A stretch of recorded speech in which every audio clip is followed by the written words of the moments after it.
मेरे प्रिय भाई और बहनों, कुछ दिन पहले एक दंपति 7-8 साल की एक बेटी के साथ मेरे पास प्रार्थना के लिए आए थे। काफ़ी दूर से आए थे। वे मात्र एक दिन के लिए प्रार्थना के लिए आए थे। उन्होंने कहा कि एक बेटी के बाद हमें बच्चा नहीं मिल रहा है, आप हमारे लिए प्रार्थना कीजिए। मैंने पति से पूछा कि आप क्या करते हैं। उन्होंने कहा कि मैं टीचर हूँ, एक जगह पे काम कर रहा हूँ, सरकारी स्कूल में। और पत्नी से पूछा कि आप क्या करती हैं। उसने भी कहा कि मैं भी टीचर हूँ, दूसरी जगह पे काम करती हूँ। पति पत्नी अलग अलग रहते हैं।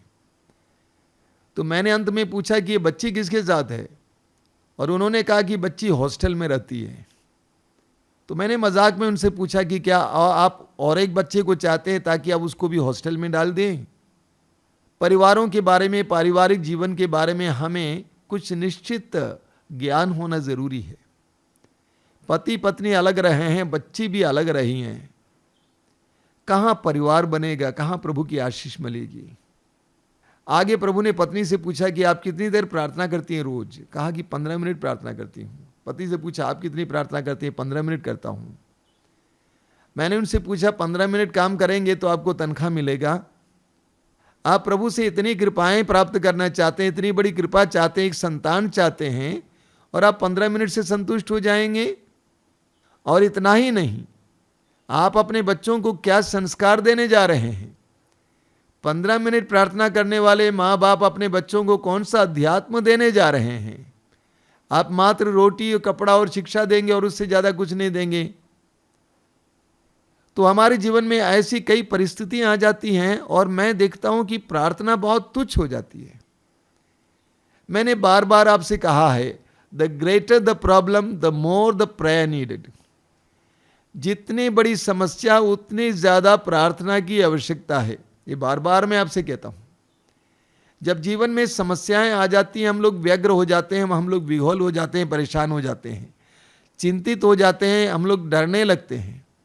लेकिन उसके साथ साथ हमें प्रार्थना बढ़ानी चाहिए। बार बार मैं आपको बताता हूं, फिलिप्पी अध्याय 4 वाक्य 6 पौलुस कहते हैं किसी बात में चिंता ना करें, बल्कि हर जरूरत में प्रार्थना किया करें।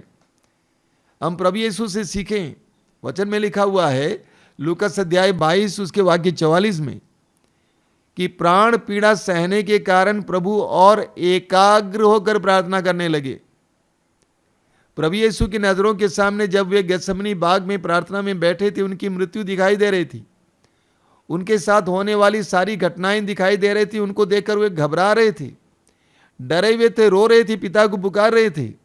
वचन में लिखा हुआ है और भी एकाग्र होकर प्रार्थना किए, इतना एकाग्र होकर कि उनका पसीना खून में बह गया, या उनके पसीने के साथ खून बहने लगा। तो जितनी ज्यादा बड़ी समस्या, उतनी ज्यादा प्रार्थना की आवश्यकता है। हम पढ़ते हैं स्तोत्र ग्रंथ के अध्याय 77 उसके वाक्य 3 में लिखा हुआ है, अपने संकट के दिन मैं प्रभु को खोजता हूं, दिन रात बिना थके उसके आगे हाथ पसारता हूं। अपने संकट के समय मैं प्रभु को खोजता हूं और दिन रात बिना थके उसके आगे हाथ पसारता हूं। संकट के समय बिना थके अपने हाथ को पसारना आवश्यक है, प्रार्थना को बढ़ाना आवश्यक है। हमें एस्तर के ग्रंथ में पढ़ने को मिलता है। एस्तर के ग्रंथ में बहुत सुंदर उदाहरण है। एस्तर तो हमारे लिए बहुत सुंदर उदाहरण है। बाबुल में इस्राएलियों को, यहूदियों को सताया जा रहा था, और वहां पर एस्तर रानी थी, वो भी यहूदी थी। जब उसको पता चला कि अपने प्रजाति के लोगों को, अपने जात के लोगों को, अपने धर्म के लोगों को मार डालने के लिए, उनका विनाश करने के लिए योजना बनाई जा रही है, वचन में क्या लिखा हुआ है, उसने राजसी वस्त्र उतार कर शोक के वस्त्र धारण किए, बहुमूल्य विलेपन के बदले अपने सिर पर राख डाली और कठोर उपवास द्वारा अपना शरीर तपाया।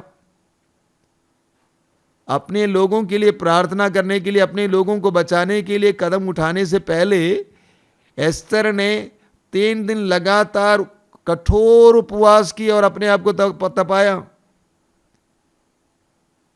अपनी आंखों के सामने अपनी जनता का विनाश देख रही थी, और वो कठोर उपवास करती है और अपने आप को तपाती है, प्रार्थना करती है 3 दिन लगातार। उसी तरह पढ़ेंगे यूदित के ग्रंथ में, वचन में लिखा हुआ है युदित अपने सर पर राख डाले, अपने वस्त्र उतार कर मात्र टाट ओढ़े मुंह के बल गिर पड़ी। प्रार्थना में वह मुंह के बल गिर पड़ी।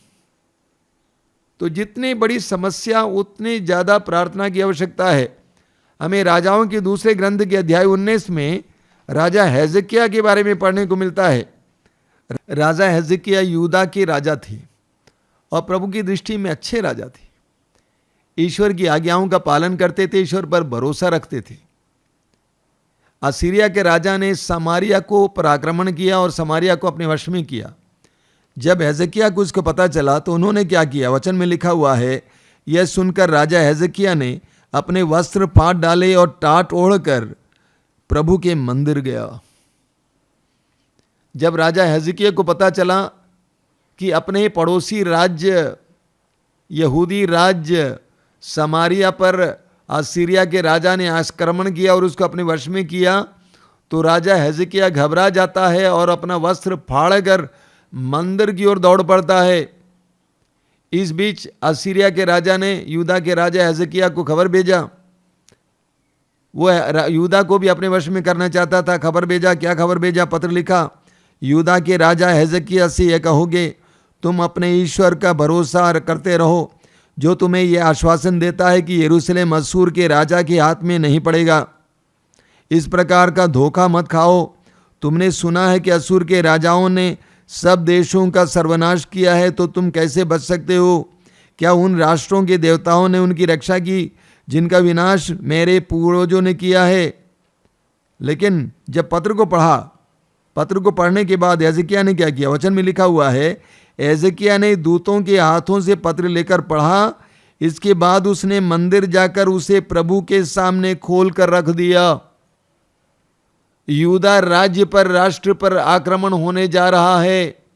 ऐसे राजा, असूर का राजा संदेश भेजता है। तो हेजकिय्याह क्या कहता है, क्या करता है? पत्र को लेता है, पढ़ता है, उसके बाद उस पत्र को लेकर मंदिर में जाता है, प्रभु की वेदी के सामने रखता है और प्रभु के सामने दुआ प्रार्थना करता है। नतीजा क्या होता है? वचन में लिखा हुआ है, अध्याय उसी अध्याय के अध्याय 19 के वाक्य 35 में लिखा हुआ, क्या लिखा हुआ है? उसी रात प्रभु के दूत ने आकर असूर के राजा के शिविर में 1,85,000 लोगों को मारा और भी वहां से भाग गए। देखिए, राजा हेजकिय्याह ने ईश्वर पर भरोसा रखा। अपने जीवन के संकट के समय, अपने देश के संकट के समय ईश्वर पर भरोसा रखा और ईश्वर से प्रार्थना की। वो मंदिर की ओर दौड़ा, वेदी के सामने उस पत्र को, उस धमकी भरी पत्र को रखा और प्रार्थना में समय बिताया। और प्रभु ने असीरिया के राजा और उसकी सेना को वहां से भगा दिया, बहुतों का नष्ट भी किया। मैं अक्सर लोगों से कहा करता हूं, बहुत प्रार्थना की जरूरत है। उनकी समस्याओं को सुनने के बाद कुछ लोगों से कहता हूं कि आपको बहुत प्रार्थना की जरूरत है। बहुत प्रार्थना मतलब बहुत प्रार्थना, यानी प्रार्थना में समय बिताना। मैं कई लोगों को जानता हूं जिनके जीवन में बड़ी बड़ी समस्याएं आईं और उन्होंने प्रार्थना में समय बिताया, प्रभु के साथ बैठा, प्रभु पर अपनी शरण रखा, प्रभु पर भरोसा रखा। समस्याएं टल गई, समस्याएं चली गईं। तो कुछ लोगों से मैं कहता हूं बहुत प्रार्थना की जरूरत है। हमें बाइबल में, सुसमाचारों में बहुत सुंदर सुंदर उदाहरण मिलता है। लूकस अध्याय 18 के उसको उदाहरण को लीजिए। प्रभु यीशु स्वयं कहते हैं, लूकस अध्याय 18 में वाक्य 1 में लिखा हुआ है, नित्य प्रार्थना करनी चाहिए, कभी हताश नहीं होना चाहिए। नित्य प्रार्थना करनी चाहिए, कभी हताश नहीं होना चाहिए। उसके बाद प्रभु यीशु एक सुंदर दृष्टांत सुनाते हैं। किसका दृष्टांत? एक शहर में एक अन्यायी न्यायाधीश था। वो कभी न्याय नहीं देता था, वो अन्याय देता था, पैसा लेता था, घूस लेता था। उसी शहर में एक विधवा रहती थी जो न्याय की भीख मांगती थी। वो बार बार उस न्यायाधीश के पास जाती थी, खटखटाती थी, मुझे न्याय दिलाइए, मुझे न्याय दिलाइए। अंत में परेशान होकर, उस नारी से हैरान होकर उस अन्यायी न्यायाधीश को न्याय देना पड़ा। और आगे प्रभु कहते हैं वाक्य 6 से 8 तक, क्या तुमने सुना? क्या ईश्वर अपने चुने हुए लोगों के लिए जो दिन रात उसकी दुहाई देते रहते हैं, न्याय की व्यवस्था नहीं करेगा? मैं तुमसे कहता हूं कि जल्दी उन्हें न्याय दिलाएगा। उस विधवा की तरह हमें भी प्रार्थना करने की आवश्यकता है। दिन रात प्रार्थना करना, निरंतर प्रार्थना करना, बहुत प्रार्थना करना। मत्ती के सुसमाचार के अध्याय 15 के कनानी स्त्री का उदाहरण लीजिए। आपने सुना है वो कनानी स्त्री अपनी बेटी के लिए प्रार्थना करने के लिए प्रभु यीशु के पास आई। प्रभु ने उसका तिरस्कार किया, उसका ख्याल नहीं किया। वह यीशु के पीछे चलती रही, पुकारती हुई, चिल्लाती हुई। शिष्यों ने यीशु से कहा, सिफारिश की, तब भी प्रभु स्वीकार नहीं करते हैं। अंत में वो यीशु के सामने आ जाती हैं। जब तक कि यीशु उससे ये ना कहें कि तुम्हारी इच्छा पूर्ण ना हो जाए, वो नारी पुकारती रहती है। जितनी बड़ी समस्या उतनी ज़्यादा प्रार्थना की आवश्यकता है। हमें स्तोत्र ग्रंथ के अध्याय 55 में पढ़ने को मिलता है, शाम सुबह और दोपहर मैं रोता कराहता रहता हूँ, वह मेरी पुकार सुनता है। स्तोत्रकार कहता है, शाम सुबह और दोपहर मैं रोता कराता रहता हूँ, वह मेरी पुकार सुनता है। एक विश्वासी को इस तरह करना होगा। जीवन की कठिन परिस्थितियों में, जैसे स्तोत्रकार कहता है, उसे भी बार बार और लगातार प्रभु को पुकारते रहना है। स्तोत्र 57 उसके वाक्य 2 में हम इस प्रकार पढ़ते हैं, जब तक संकट ना टले मैं तेरे पंखों की छाया में रहूंगा। स्तोत्रकार कहता है, जब तक संकट ना टले तब तक मैं तेरे पंखों की छाया में रहूंगा, मैं तेरे पास रहूंगा। हमें प्रभु के साथ लिपटने की जरूरत है। देखिए स्तोत्रकार क्या कहता है फिर, स्तोत्र 123 में उसके वाक्य 2 में क्या लिखा हुआ है। बहुत जबरदस्त वचन है, आपने बार बार सुना है। वचन में लिखा हुआ है, जिस तरह दासों की आंखें स्वामी के हाथ पर टिकी रहती हैं, जिस तरह दासों की आंखें स्वामी के हाथ पर टिकी रहती हैं, जिस तरह दासी की आंखें स्वामिनी के हाथ पर टिकी रहती हैं, उसी तरह जब तक प्रभु ईश्वर दया ना करें हमारी आंखें उस पर टिकी हुई हैं। उसी तरह जब तक प्रभु ईश्वर दया ना करें हमारी आंखें उस पर टिकी हुई हैं। मेरे प्रिय विश्वासी भाई और बहनों, मसीह भाई और बहनों, हमारे जीवन में भी इस तरह के भरोसे की जरूरत है। परिस्थितियां बदलेंगी, लोग बदलेंगे, सब कुछ बदल सकता है, लेकिन हमें प्रार्थना में अड़िग रहना है। उस विधवा की तरह, उस कनानी स्त्री की तरह, जैसा कि स्तोत्रकार कहता है, स्तोत्रकार की तरह हम प्रभु के साथ लिपटे रहें। हमें प्रार्थना में और मजबूत होने की आवश्यकता है। क्या कारण है? हमें शैतान की शक्तियों से लड़ना पड़ता है, आकाश के दुष्ट आत्माओं से लड़ना पड़ता है, जैसा कि एफेसियों के पत्र के अध्याय 6 वाक्य 12 में संत पौलुस कहते हैं। हमें दुष्ट आत्माओं से लड़ना पड़ता है, शैतान से लड़ना पड़ता है, जो हमारी परिस्थितियों को बिगाड़ने में तुला हुआ है। और उसके लिए एकमात्र शस्त्र है प्रार्थना। संत पौलुस कहते हैं एफेसियों के पत्र के अध्याय 6 उसके वाक्य 10 में, आप लोग प्रभु से और उसके अपार सामर्थ्य से बल ग्रहण करें।